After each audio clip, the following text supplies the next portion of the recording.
This episode is brought to you by Progressive Insurance. Do you ever find yourself playing the budgeting game? Shifting a little money here, a little there, and hoping it all works out? Well, with the Name Your Price tool from Progressive, you can be a better budgeter and potentially lower your insurance bill too. You tell Progressive what you want to pay for car insurance, and they'll help you find options within your budget. Try it today at progressive.com. Progressive Casualty Insurance Company and Affiliates. Price and coverage match limited by state law. Not available in all states. Wow, you really can learn a lot in 10 minutes, can't you? Which is why today we want to talk to you about our sponsors, Masterclass, who have helped make this show happen. Masterclass is the only streaming platform with more than 200 of the world's best instructors. That's why Wirecutter calls it an invaluable gift. Yeah, you can learn on your smartphone. You can learn on your computer or your smart TV or even just in audio mode. Yeah, I sometimes even listen while I'm working on other stuff. Aaron Sorkin on screenwriting is as articulate as you would expect. Bill Clinton on inclusive leadership as well.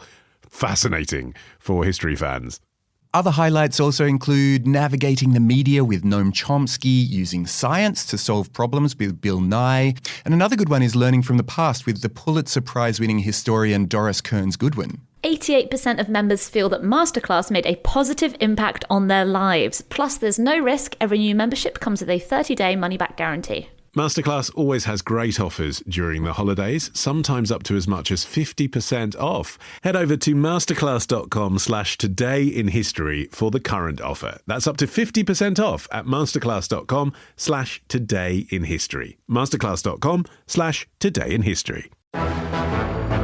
It's November 28th, 1983, and another remarkable event is about to be uncovered by Arion, Rebecca, and Olly, the Retrospectors. Just as none of us sensible people were involved in panic buying toilet paper during the COVID lockdowns or hoarding petrol when it looked like that was running short, I'm sure none of us would have been involved in the riots that occurred today in history in the US back in 1983 when frenzied parents battled one another in stores to buy their child the toy of the moment, the Cabbage Patch Kid. So scenes like this broke out over the US, but the most notorious one happened in a store in Wilkes-Barre, Pennsylvania, where shoppers had been queuing from midnight ahead of the 9 a.m. opening in hopes of getting their hands on the toy. The anticipation presumably was at boiling point when the doors opened and shoppers flooded into the store, frantically struggling to grab one of the 240 dolls available. At one point, the manager had to wield a baseball bat to fend off a mob of desperate parents. It's extraordinary, isn't it? I mean, you think it's exaggerated, but you can go on YouTube and see the footage of people. It looks like that bit in, what's that awful Arnold Schwarzenegger film, Jingle All the Way, which is obviously based on this. It looks like that moment where people are like committing acts of gross violence upon other grown-ups to get hold of a child's doll. Grown women ripped dolls out of the hands of children. A stampede of shoppers trampled a woman in Virginia, breaking her leg.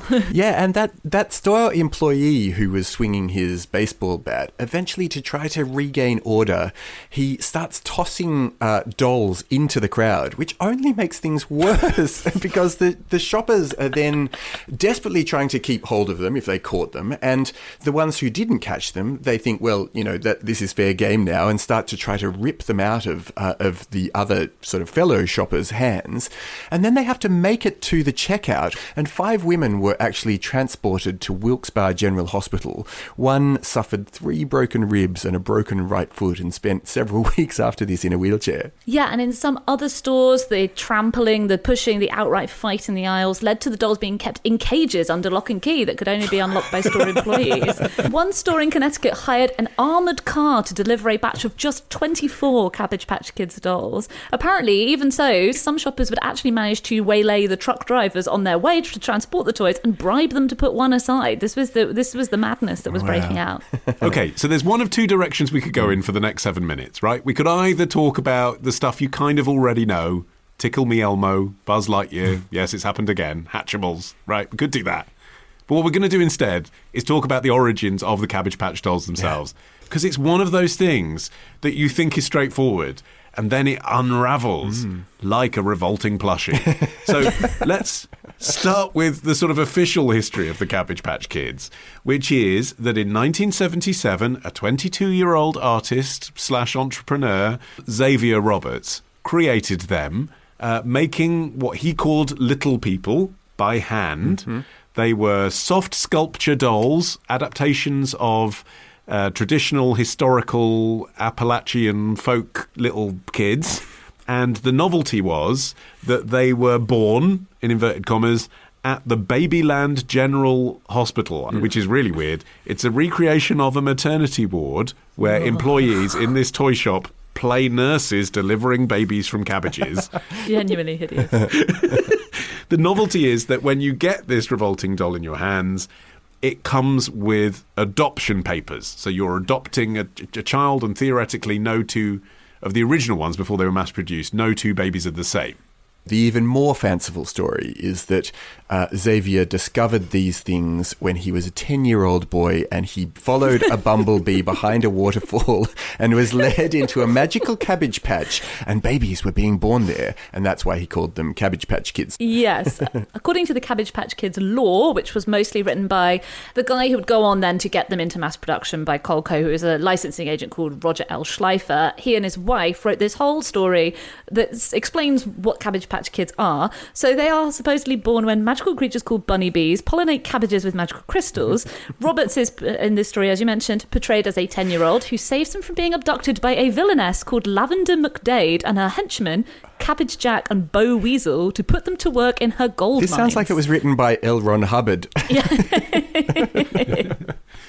But the crucial thing that happened is you mentioned Colco, the toy company, so they intervened, and well, I say toy company, it's a bit like our Nintendo episode where we talked about how you have these businesses that have been running for decades and then sort of pivoted in the 80s. So Colco, their prestige was making leather, like they made belts and stuff. But then in the 80s, they'd had success doing tabletop arcade machines. They'd spotted the potential of this toy that Roberts had been selling from his store and rebranded Little People as Cabbage Patch Kids. And what was clever about what they did is the advertising strategy. So I found this interview with the VP of the advertising firm that they used, who said, quote, "The key was understanding that kids also want to feel one of a kind and say to themselves, no matter how I look, I'm special." So they leaned in really hard to this idea of not only for children, is this doll a bit like you, it's special like you, it's unique like you, and you can love it more than any other doll because it's unique and it comes with its adoption papers. But to parents, this is a great nurturing toy, almost an educational toy for your kids because it brings out that side of them in a way that no other toy has before. Yeah, and I think it is brilliant. Like, there's a lot of different elements that made Cabbage Patch Kids such a phenomenon. The problem is that a lot of those elements didn't actually come from the person who we're talking about, Zayre Roberts. They came from another person altogether, and her name was Martha Nelson Thomas. Yeah, so she had met Roberts at a craft fair in Kentucky in 1976. Roberts was a fabric arts student at a Georgia university at the time. And you'll never guess what she was selling. Yeah, quite. Martha Nelson Thomas, she was then Martha Nelson, this was before she was married. So she was selling her handmade doll babies, which were these lovely soft sculptured dolls with funny little faces. What, based on Appalachian tradition? Yeah, based on Appalachian tradition, actually. But do you know what? They actually did come with adoption certificates. That look freaky and weird. Roberts absolutely loved this concept. So he asked permission to sell them in Georgia, which she did grant. But then, for reasons I couldn't find out, she decided pretty quickly to break off this partnership. Well, the way it's told now, although admittedly, to be fair, in documentaries that clearly lean Thomas's way, there's a heartbreaking Vice documentary about this, which I urge you to watch, is that actually she was so uninterested in money that she didn't like the profit that he was making out of them. She didn't want him to sell them at such a vast cost to children. I don't know if that's the reason, but they fell out.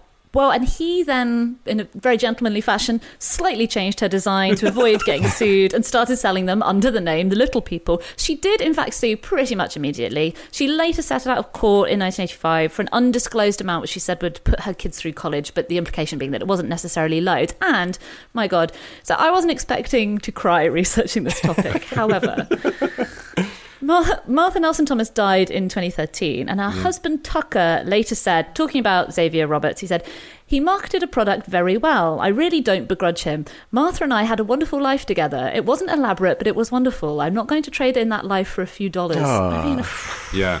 Well, It's very pure. He dramatically underestimated how many dollars Xavier Roberts got out of this.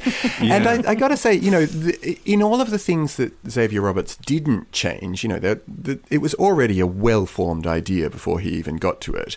But the thing that he did of stamping his own name on the dolls' bottoms. His autograph on the feet, on the back of the jeans, like branding them. It's kind of reeks of a certain insecurity about his own connection to this product in the first place, don't you think? It's not an idea that you can necessarily patent. Well, it wasn't then if you didn't put the word copyright on it. You had to put the C with a little circle. In 1980s children's toy patent law in the United States, it had to have copyright Martha Nelson Thomas written on the doll, and then she could have defended her intellectual property because the idea was obviously so clearly hers, the adoption certificate and everything. But she hadn't done that because she was doing folk tradition toys that were supposed to be cute. She didn't put her name on it because she wanted children to have a connection with it as a parent, not as a creation of her. So she couldn't claim that it was her idea apart from through this settlement. Well, by the time they became Cabbage Patch Kids under that toy company, Coleco, and they began to do this trick of making every doll unique, the way that they did it was that they had 9 different heads that they could match with various bodies, clothing, and accessories. And so it turned out dolls that, yes, each child could be like, well, that's my one, it's unique to me. So they launched Cabbage Patch Kids officially in June 1983 with this mass adoption fair at the Boston Children's Museum, which was a huge success. And from then on, it was just snowballing, and Coleco definitely weren't prepared for this either. In the run-up to Christmas, they were making 200,000 dolls per week. They were being flown to the US in chartered 747s. I think now, as you mentioned earlier, Tickle Me Elmo, you have Beanie Babies, Buzz Lightyear, etc. But at the time, nothing like this had been seen before. Toy stores were completely unprepared. Shipments were selling out within minutes. There was this amazing story of we've already talked about the fact that there was violence and actual mayhem, but also just the stress and strain of it. So the New York Times spoke to Morris Schleen, the owner of the toy chest store in Connecticut. He said, I can hear him already. I've got the voice in my head, but I won't do it. He said, all last night I dreamed I was eating coleslaw. I woke up in a cold sweat.